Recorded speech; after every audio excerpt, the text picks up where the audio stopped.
Okay, dude, they're rearranging everything out front again. I know. Y'all More probably people can't hear are it, but showing anyway. up. Ready? Da! Oh, it's that. It's Good that morning. cat. Hello. It's the one I was working on yesterday because it was on the table. I should put on a shawl or something, but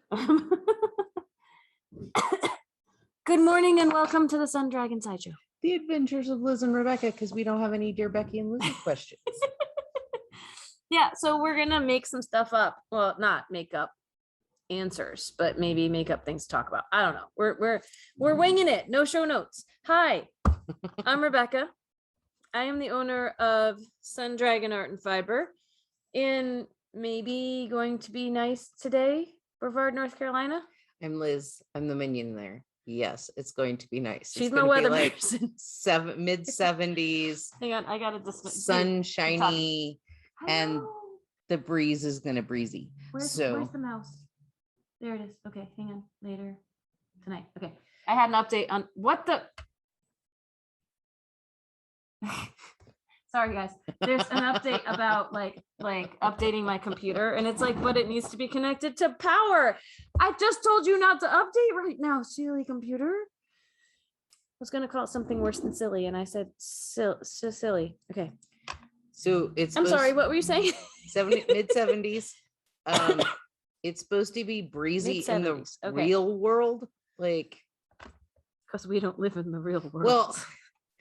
The patio out front is a wind tunnel. Yeah, man-made wind tunnel. That's what I always call it.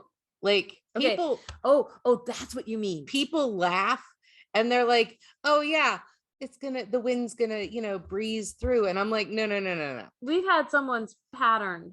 Fly up on top of a 4-story building, like 3. a gust of wind got it and just all the way up. Yeah, we tell people to lock down their stuff Yeah. if they're going to be sitting on the plaza or doing a lesson with me outside or something like that. It's so breezy in the real world. The patio is probably going to be fun. We have weights for our tent, which yesterday kind of bounced a little bit or shook, but well, and it rained overnight, and it was raining a little this morning. Yeah. I thought when I was doing morning meditation that it would be raining all day and we wouldn't put the tent up, and I get into town and it's dry as a bone. Yeah. So there's a chance that I'm gonna put on this shawl. This is an oldie but a goodie from our shop. It is the Delphinia by Ambah O'Brien. It in theory you use 2 colors, and one color does little garter stripes and the other color does some mesh work. I've started that shawl so many times. I actually finished this one. I know you did, because you were working on it during SAF. This is all yarn we don't have in the shop anymore, or we have very limited random quantities of. Lorna's lace is solid and Yarn Baby variegated. We have a little of those, but not in these colors. Yeah. So but it's a fun, easy one. Triangle shawl that you just have to do increases in the center and the edges, and you can pick a variegated for the easier stitch work and a solid for the mesh work. And it's just getting used to like knit 2 togethers and slip slip knits and things. And so 2 skein project, which might take us to, I think I want to show off. Well, I'm debating showing you some projects first or at the end. But one of the thoughts I was bouncing around with Liz, like, and this kind of segues into it, so maybe we should just dive into it. Could dive into it. Is not coughing into your shawl, but how to pick out colors for like a 2-color project like this, or for anything that you're working on. How to pick out colors. How do we pick out colors for some of the kits we put up? And I think we've addressed this. We've had this question before, but I thought there's always more to expound on. We could be saying the same thing we said last time, and y'all can let us know. But again, as I cough into my shawl, this one, it was the variegated color. I'll show you up close. The variegated color was called Black Hole, right? I think by Yarn Baby, and it's got some purples and greens and little hints of mustardy yellows, and we had a semi-solid, really tonal from Lorna's Laces that had a little bit of that same color. It picked up the same color, or it highlighted the color in the variegated. You picked that one out all by your own. I think I did. It might have been like before you were like officially employed at the shop. I was probably hanging out here a lot, but she was not yet my color guru. I didn't know what I had right under my nose. But it was like, let's see what goes with what, and pull out a crap ton of colors and see what goes. Or I could have been drawn to this one immediately. I can't remember. It was 4 years ago. But you opened the shop end of July, first part of August, and in October you were working on that. So it was one of the first shawls I did for the shop. It is, and it's been hiding at home, so I'm wearing it today. With kits and colors that I pick out, it helps to know the person, like, and that's going to wear it. If it's a gift for somebody else, all bets are off. But you can play colors safe and do something, very muted like, and calm and whatnot, or you can throw a daring color in there. It's an accent piece. If you want to be daring, just a little bit of daring in your, and you often do that for people, like, because I was about to say that is the difference between making random kits to go online and helping out someone one-on-one in the shop. Like, we really pride ourselves on customer service here and trying to tailor something. It's like a bespoke shawl or something, tailor it to you, and so seeing what the person's wearing when they come in can sometimes help. Finding out more about them and their favorite colors, and if they want to be daring or not. Because sometimes I'll throw it out there because I know they want to be daring deep in their heart. They just won't say it. And the question of, do you want to be daring or muted? There's no wrong answer to that question. It's not like, oh, well, you want the muted, boring route, so we're just not going to deal with you anymore. No, I mean, the muted, understated look is a look, and if that's what you're comfortable with, we want you to make something that you're going to want to wear. And if we push you out of your comfort zone and you're not ready, or you don't want to, if you're not ready, also knocking your stuff over, because let me rephrase that, because the language of you're not ready implies that you have to get there. You don't. No. If that's not your comfort zone, or if that's not what you want to do, like Liz is talking about, you might secretly want to do something flashy, but you need permission. We had a customer come in. Shout out to Dee. I don't know if she's watching or not, but she had this gorgeous speckle yarn. She had her own variegated yarn she brought in. She bought somewhere else. That's okay. And she was looking to match it for a 2-color project.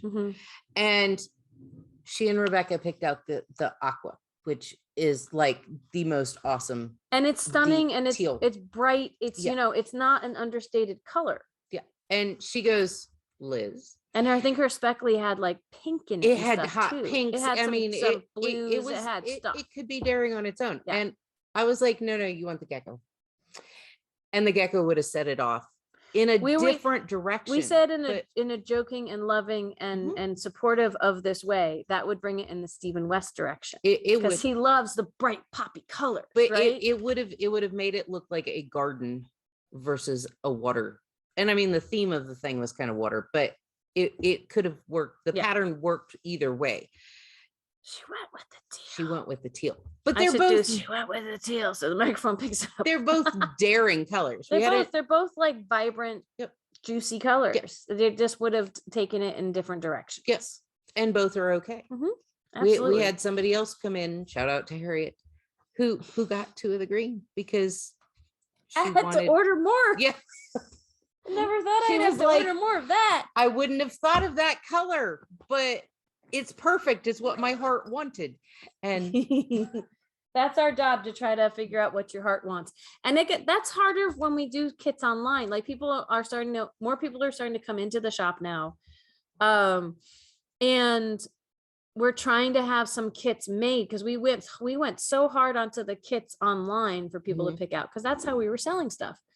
And it's which ones do we want to package up and take out of out of the circulation because people might buy them. Here it's harder because we don't know when you walk in what you are in the mood for. Whereas online, we can try to cover a wide range of moods and maybe, you know, shopping for someone else. So I have a couple of things to show off in terms of picking colors. And I'm going to try to find the yarns associated with them because it's all buried in this bag. But well, I can also pull it off the twisty for some of them. but sure. Okay. There's 3 shawls here that are examples of, I think they're all still going to be lovely, but they're kind of, we got different results with them, right? Or different things I wasn't necessarily expecting. Okay, these are all tangled together, and that's okay. It's not, but it is. So it'll have to She be. needs to work at a yarn shop and get the yarn containment systems. She has them. But then I have to order more for other people because I'm using Well, up all of my product. I didn't say you should own the yarn shop. I said you should work in the yarn shop so you can afford to buy them. Yeah. Okay. So let's see. There's a couple of things here. So because this one popped out of my bag first, let's look at this one. I needed to pick colors for the Lisa Hahn's Room with a View, which right now is just doing this little stripey thing, right? And I've showed this off before on the show. And I knew I wanted one color that was going to do a slow color change. And we only have so many yarns in the shop that do a slow color change, especially in fingering weight. I picked Queensland Perth in the Tasmanian Bay color because it's dark and broody, right? And I was like, what am I going to pair with this that since it's dark and broody? I could have gone all different directions. I could have looked like this. I could have picked a color. There's that mustardy yellow in this too. I could have picked a color like that is in this yarn.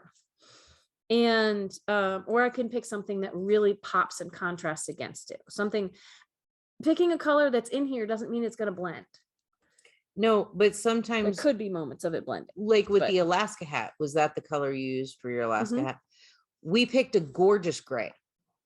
We picked a gray that and that's another shawl I'm going to show off that is doing a similar thing, but not as bad. But yeah, we picked the Smoky Joe, Yeah. right? And I thought there's enough. It'll look like Can you grab a trees. Smoky Joe? Yeah, it'll look like trees in shadow with the night sky. It'll be awesome. And the screen is picking it up darker than it is, but you know, looking at it on the computer screen, these are both dark. It did not show up at all. I thought there would be lighter tones It of this. muddied and It was just, you couldn't tell there were trees there. I had to rip the whole thing out and start again. And sometimes people do that. There's high contrast and there's the same hue value but finding different poppy colors. I know people who will take pictures of yarn and put it in black and white, and if it's all the same black and white tone, they won't use it no matter how different the color is visually. They'll say nope, that's not going to work. It's a thing. It's not a thing I use necessarily, but it's a trick in the basket if you want to have it. Like this, as I'm holding it up on camera, if I took a photo of it, I might have seen that they weren't going to contrast against each other very much. So again, I was left with, do I want to go with the green? Do I want to go with something totally different than this? How I ended up, and this probably just looks like there is a light color and a dark color, and the dark one kind of has a rainbow effect to it. I didn't even know it was going to do this when I knit with it. This is kind of an experiment, right? I picked the Fiber Space Vivacious 4-ply Heavenly.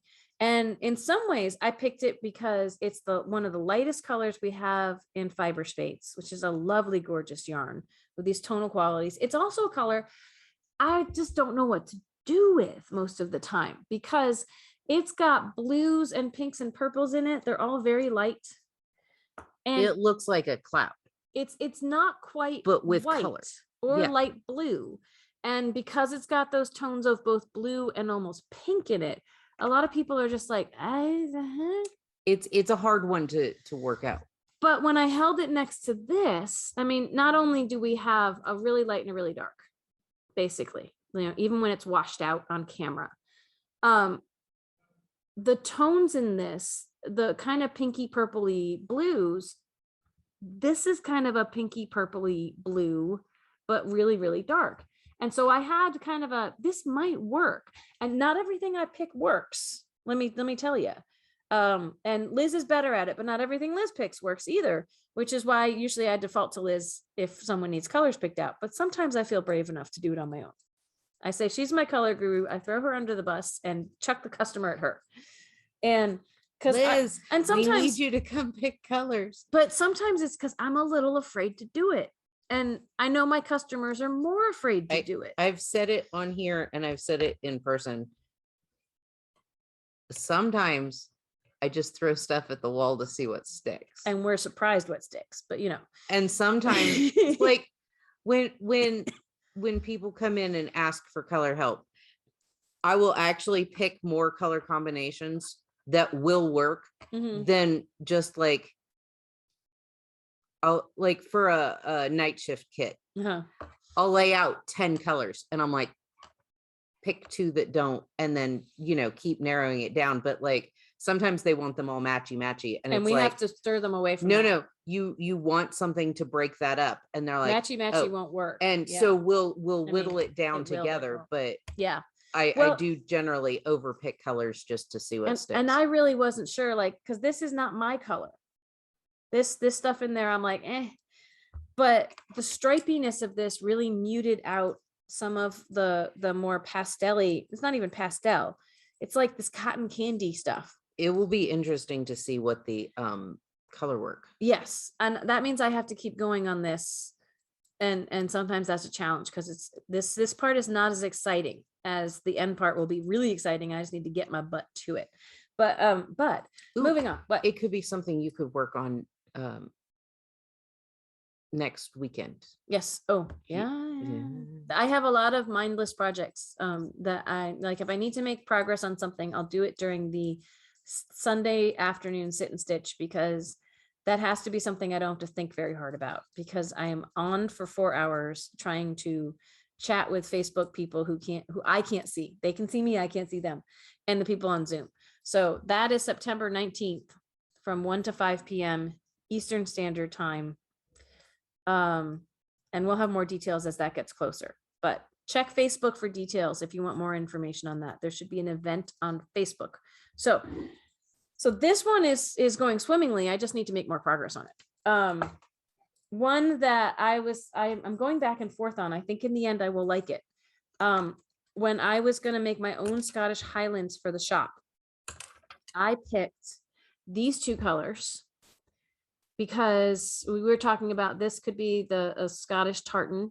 Basically, it's they're both vivacious 4-ply. This one's tweed imps, right? It's got, again, it's kind of, I see a theme here. Look, dark and broody. These are like almost exactly the same yarn, but they're doing different behaviors with the same colors, right? It's got some of the denim blue in it. It's got some browns in it. It's got some of this almost spice plum color in it, like maroons, all faded, all little faded. But I consider this dark and broody, and the dove stone is this warm gray. And I was just like look at them in the twists. That's what I was going off of. Here's another thing. In the twists, I was like, there'll be some contrast there. And then when you wind them up and you look at them this way, it's like, yeah, there's still a little contrast.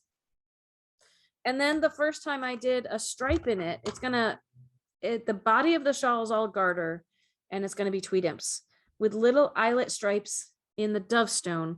And then there's going to be all this lace work at the bottom in the dove stone.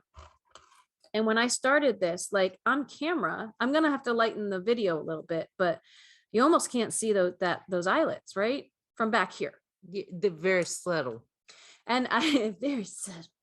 And when I posted on Instagram about it, Kay Hopkins, who's the pattern writer, was like, "Ooh, that will be subtle, but pretty." I think she was trying to be nice.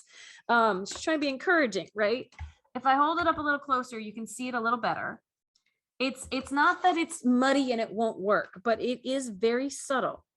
I think it's still going to make a gorgeous shawl, but it's not going to pop as much as some other people might want it to pop. So if we put kits together for this could be one, but I almost want to finish this before we put kits up, so people know the full effect of what they're getting into. I think that once the lace work happens, the bigger chunk of the gray, it's going to pop It's going more. to pull the Yeah. stripes a little bit. Yeah. Okay. I still think it's going to pop more with the dove stone at the bottom. This is another one I have to get my butt moving on so we can see that, because this part is not as, this is a little bit more of a mindless section. The fun stuff is at the end. There's so many shawls written that way, where it's like the fun stuff's at the end.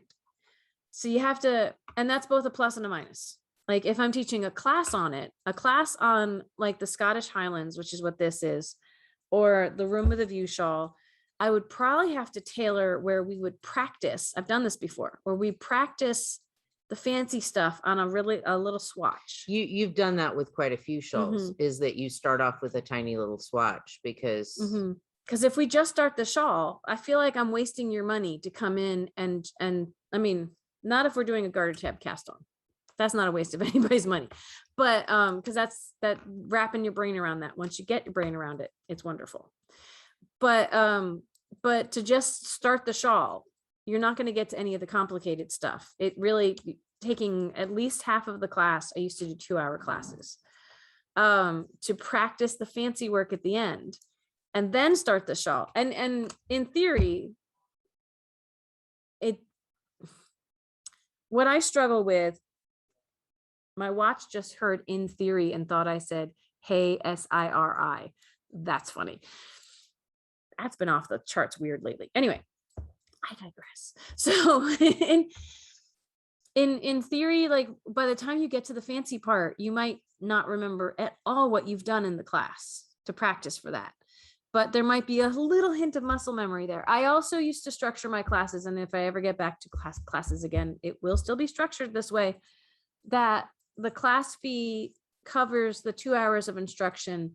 Plus, like when you get to the fancy part and you're like, wait, what? It's covered by your initial fee to come back in and get help on that.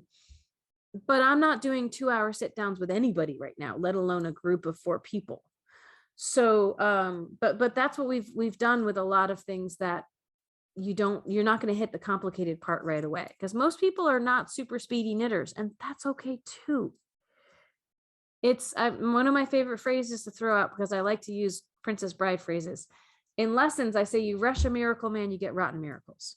And if you try to rush something that's new to get to the part, or to just get to the next step to learn it, it's going to go wild and crazy. And with a lot of people that I teach, it's as soon as you introduce a new element, something else that you normally do and don't have to think about will probably fall out of your head. And we'll have to kind of ease that back in. And the more you try to rush through or jam into your head, the more things are going to go. And we want people to feel successful. And when that starts getting frustrating and you don't feel successful. It's true for experienced knitters and crocheters as well, that when we rush, that's when mistakes happen. But we're experienced, so we should be good. And it's like, no, when we rush, that's it. We do. It doesn't really change. It's I've missed whole pods in my Papillons because I'm in a hurry to get them done. And then I have to frog out several stripes. I have been in a rush at the end of a lesson with someone and looked over a pattern and misread it. It happens to everybody. Yep. So it's about slowing down. There's so many elements we're talking about today. I should take notes on for the next life lessons for my tips and tricks channel. Kind of, I'm hitting the point where my life lessons from knit and crochet on the tips and tricks channel probably have echoes of earlier ones, because there's overlap, just like in life. There's this should be in my video too. Guess what? That's probably going to overlap with this a little bit. Because things overlap with each other. It's not like there's concrete lessons and they never touch back on other things that you've learned or talked about. Yeah. Anyway, so I am excited about this. This is another one of those.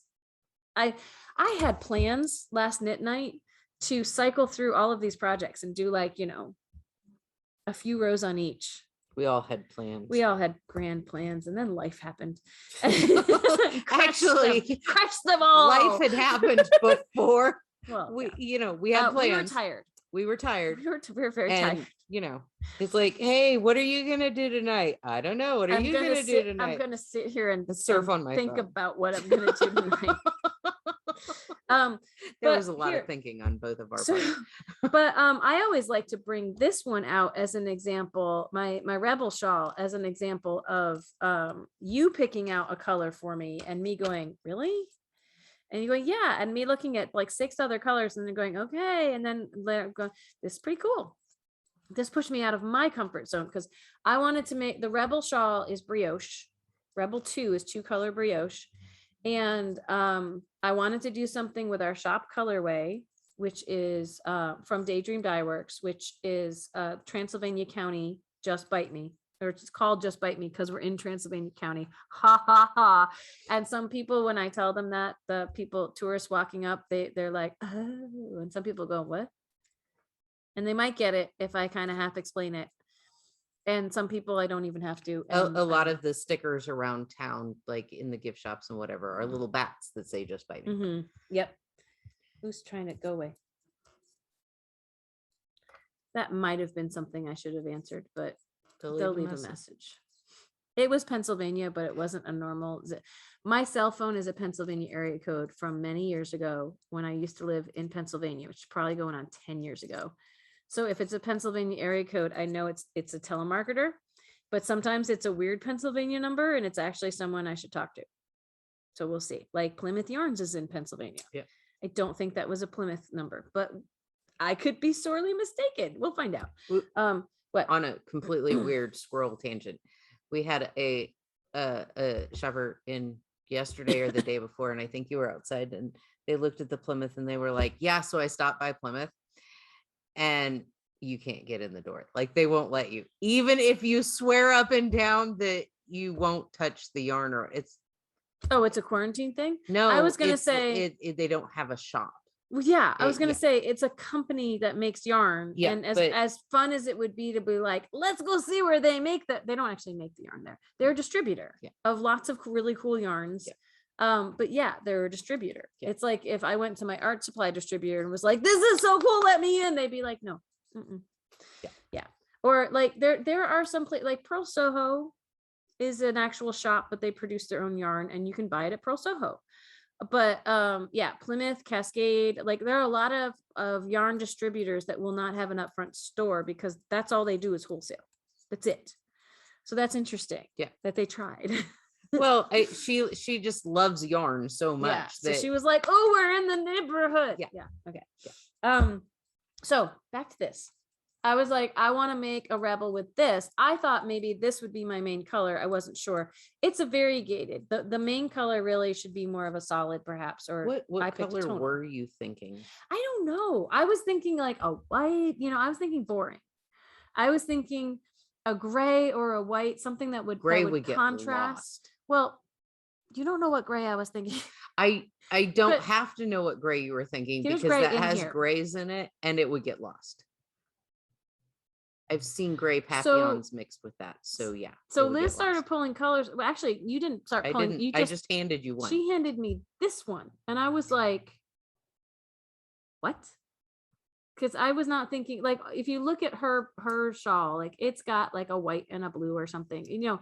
I was not thinking of anything this dramatic. I mean, they contrast very well, right? I could have pulled Gecko for you. You could have put what? What? So for a while, mixed magenta was my pull color. And then, I think you might have, even if I was like, I can't do this magenta, you might have pulled something like this, but look at this. And then look at this. It's like, ooh, I finally was like, okay, I'll try it. Like there's plenty of, but because I've had the experience before with Liz, I'll try it. And it's been like, oh yeah, that's pretty cool. So this is how the shawl is looking so far. And it is really cool. It's hard to have it show up on camera, at least from what I'm looking at really well. But brioche is kind of reversible. This side has the little Rebel insignias. I'll show you up close, those little guys, right? So we've got the pink side and we've got the blue side. And it actually, it's pretty. This is pushing me out of my comfort zone. way out of my comfort zone. Cause like, this is not a color I normally would be like, ooh. Lots of people are jewel tone people and they would gravitate towards this instantly. I wouldn't. But then again, I need to have things in the shop that aren't in my comfort zone for other people. If you, I mean, you could do the same color combo and tone it down just a little bit. Like if you put the plum imps, it would get dark and broody. Or I think it would get too dark and broody. It might get too dark and broody. But you know. But you could even do the spiced plum and have it just slightly. That's part of less. But I was already making a sweater out of the spiced plum. Exhibit C or D, I don't even know what number we're on. This is the Goldenfern sweater, and my ribbing always wants to flip up because it's not blocked. Even after it's blocked, it might want to flip up. It's very short ribbing. This is the Goldenfern sweater by Jennifer Steingass. And this is spiced plum with burnished at the bottom. And I originally, I think, wanted to make this sweater in colors very similar to what she made it in. Which was denim. Which was the denim, which was like a almost navy, not quite, and gold. And she actually did it with 3 colors of gold. I'm just doing one. I'm simplifying the whole issue a little bit. But I forget if you picked out the... No, you were like, I was like, okay, so here's your denim and the burnished. And you were like, but it matches the picture and let's do something else. And you'd wanted to do the... And I wasn't sure if the gold would pop with the spiced plum, but I thought it might. And it does. And it's really pretty. And I'm very happy with it. So sometimes it's trial and error, and it really is like, that's again why we really love when people come in, which I know for a lot of you out in YouTube land, you're nowhere near us, and that's so you can't do that. But we can play around with all kinds of different colors. But we worked with someone from Colorado recently, shout out to Rebecca, on making a Charlotte's Universe. See, I have trouble finishing my sentences, and if you let me, I will.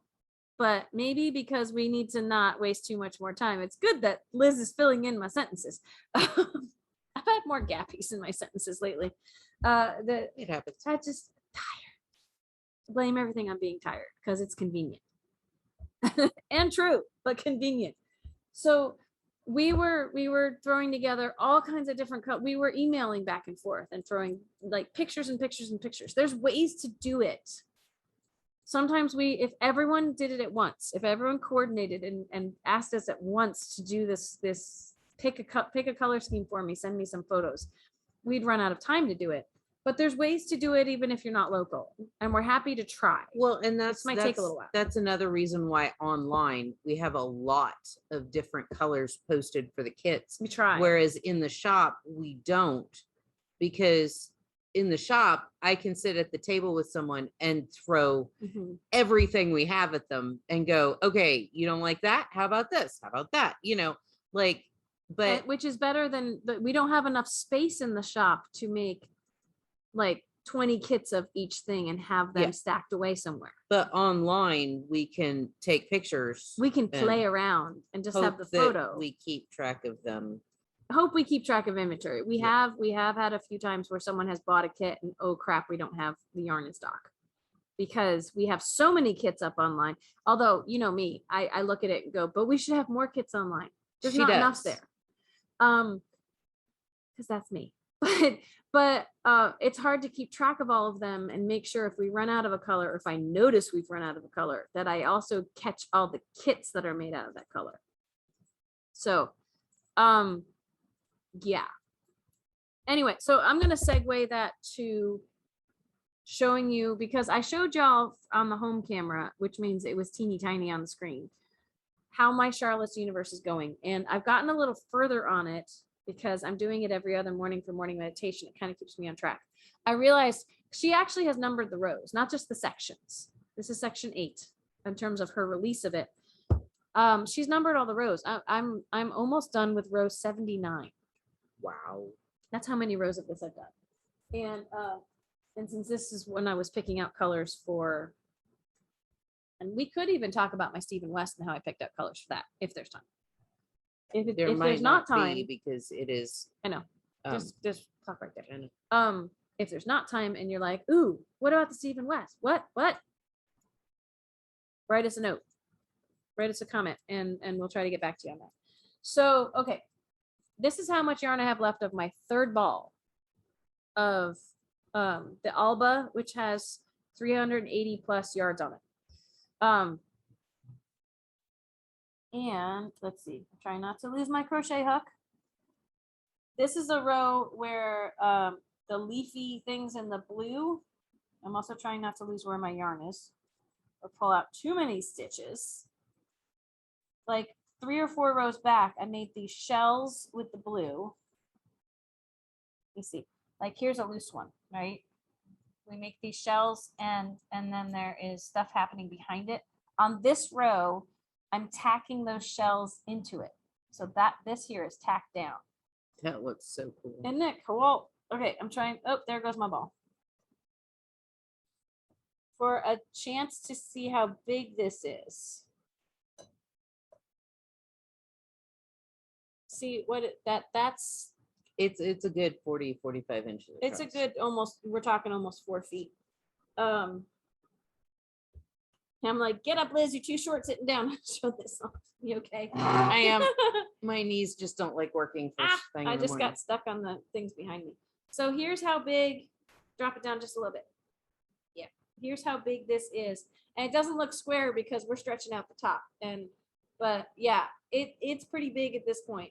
And it's been so much fun to do. And you have how many more? I don't know how many more rows, but there's 14 sections, I believe. Yeah. But the sections are all, it's not going to look like it grows exponentially from here on out because it's a bunch of rows that go all the way around. So it's going to slowly keep growing width-wise and height-wise, but not to the same level it has been. Some of your rows are an inch, like your blue. Yeah. Is about an inch deep. But I've done 3 or 4 rows of this gray that's around the blue. Yeah. And it hasn't grown very much more. No. Because they're all like half of them are single crochet. This one's half double crochets. So anyway, okay, I can grab back. That is going to be here's the kicker gorgeous. though. I have people calling and saying, "Ooh, I like your colors." And because I didn't know exactly how much yarn this was going to take, and I didn't go to reorder the yarn to have, like, it's not like I planned ahead and had this in stock. I said, "Ooh, look, there's a cool thing happening." That's kind of how my life goes right now. There's a cool thing happening. I want to try to make it. I didn't think anyone else was going to want to make this. I mean, I love that they do, but I hadn't planned for everyone's going to want to make this. Everything but the rose color, and even the rose color, I don't know if I can get it back in again. Like a lot of yarns are back ordered right now. So even best intentions. And here's the thing. I didn't necessarily want to pick colors based on what I could get back in because those might not be colors that go together. We actually asked people online. We had picked out 2 different color combos for this. And one was more Sun Dragon colors and dark and broody. And one was this one. And I just kind of went, ooh, I want to do this. So I could make a kit or see if I have enough for a kit out of the dark and broody colors if someone wanted it.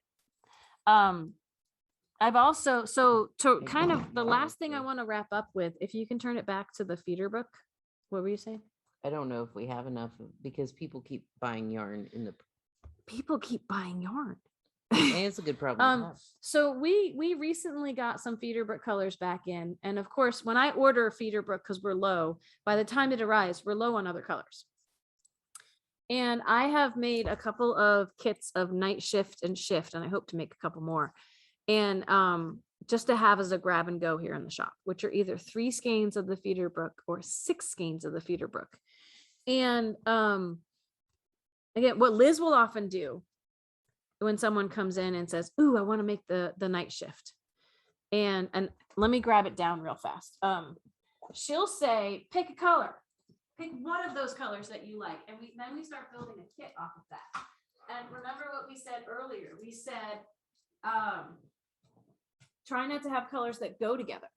Like you wouldn't believe the colors that are in this. Like when they were in, this is the Nightshift by Andrea Mowry. And it's got all these bubbles of different sizes. So you've got 2 colors interplaying with each other. And the colors, when they're feeder book, are changing colors as you go. And I picked random colors for this. And people see that and go, "Ooh, And Liz has to be careful when people come in and work with her that they don't just pick matchy, right? More often than not, I will throw in that one. It's neon, and people will go, no, no, no, no, no. And I'm like, you see that Slimer green in the front? And they're like, yeah. I'm like, you have to have something to cut the color, like thin it this out. one is really different. This one would actually be too matchy with Yeah. that one, but That would be a great cut. This is a great cut. Like, I want to build a kit off of this. What I've done in the past is I've taken a kit of just whatever we had the most of. So that's not necessarily trying to pick crazy cut. If you pick something, whatever Liz picks right now, we may bundle up and photograph, and you can buy it if you want. 1, 2, 3, 4. So she's trying to pick colors that are, well, here's where we start running into trouble. Once you get to 4 or 5 colors, then suddenly it's hard because you're going to have one color that's like another. I've kind of got that problem now. Well, there's always the go-to of absolute zero, which is different. Okay. But see, my gut might be like, but do this or do that. But this is what Liz has just picked. All right. You want to, how about you hold up 3 and I'll hold up 3. Okay. Or she'll hold up all 6. So we've got a lot of very different colors in here, and there might be a little bit of overlap, but they're very different. This is kinetic energy. I'm reading them upside down. Flashpoint. I think that's Event Horizon. Yep. I'm getting used to her colors. Exponent, dark energy, and absolute zero. And notice like the Flashpoint, I think, is so different from all the rest of these. If anything, I might throw in, no, but I don't think I would. No. Like another one that's just in a different warmth family is Specific Heat. That one you could switch out with Flashpoint, but I like Flashpoint. I wouldn't put them in the same, because then you're going to have a lot of the same. They're the same family. So right? Yeah. So I'm going to take the 6 that she just picked out. I was going to do another one of like, let's see what we have the most of in the shop. But I think I'm going to take the 6 she just picked out and make a kit. And maybe I'll make a different shift kit. I'm going to grab really fast. Liz, if you have anything else on our schedule that you want to mention, because we should wrap up. Tomorrow night's knit night. Zoom from 6 to 9 Eastern time. A shop phone number is 828-877-3550. Next week, the schedule: wash, rinse, repeat. Wash, rinse, repeat. Yeah. Lather, rinse, repeat, I think is what I said. That's what I was looking for, and it wouldn't work. So this is one that I've put together that it's a little more muted than what we just picked out, but it's what we had an abundance of in the shop, but I think it looks really cool together. And this is, I think if you go online, this one is combo number 20, because that's how many we've gone through. We don't have everything in stock of all the different combos. We only have pictured, I think, and not even everything what's pictured is in stock. But this might have some overlap with that, but probably not. This one's got spectrum, isotope, potential energy. Huh? I think it's completely different. It's completely different. Dark matter. I think dark matter is. But this is dark energy. Ah, yeah. It's a different dark, and needles are stuck in it. Let's see, refraction, and this is the BB8 color. What's the BB8 color? Thermal expansion. So totally different colors than in that one. I know the glare doesn't help, but I've got a good photo of this up online, I think. And then this is a more muted shift shawl. If you wanted to make a shawl with just 3, this is oxidation, critical mass, and reflection. There's no overlap in these, and they're all going to be gorgeous. But any colors you pick are gonna look cool, So that's the thing about the patterns that are made for Spin Cycle, which we use our feeder brick for, like the Nightshift. You want things that you don't think will go together. You just want to have fun. And we need to go so we can open up the shop today. Oh, one last thing, because I actually took the time to wash it out this morning. It was in my morning meditation. And bring it in. So I have to show it off. I keep meaning to show you guys. This is some of the swag that Patreon can give you, if you are a patron for 3 months, I believe at the $15 level, they will send you this cute little mug. I have had people, as when I put a picture up of this, they're like, "Ooh, I just want to get the mug." I'm checking with my graphic designer, but we might have to order this in such massive quantities. I haven't heard back from her yet.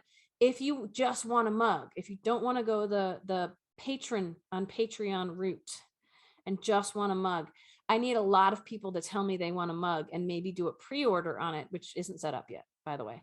Once I find out from my graphic designer how many I'll need to get, I probably will need a certain percentage of that on pre-order before we could even think about getting these.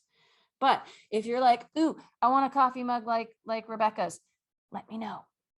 Put a comment here or email one of us. I'm Rebecca at sundragonartandfiber.com. Questions for Dear Becky and Lizzy, though, should go to Liz at sundragonartandfiber.com. But either one of us, or even info at sundragonartandfiber.com, will get to us if you're interested in things like this. Let us know. I'll try to keep track so we can figure that out. So one quick side note. Yesterday we got a comment from Jeff. Shout out to Jeff on episode 37.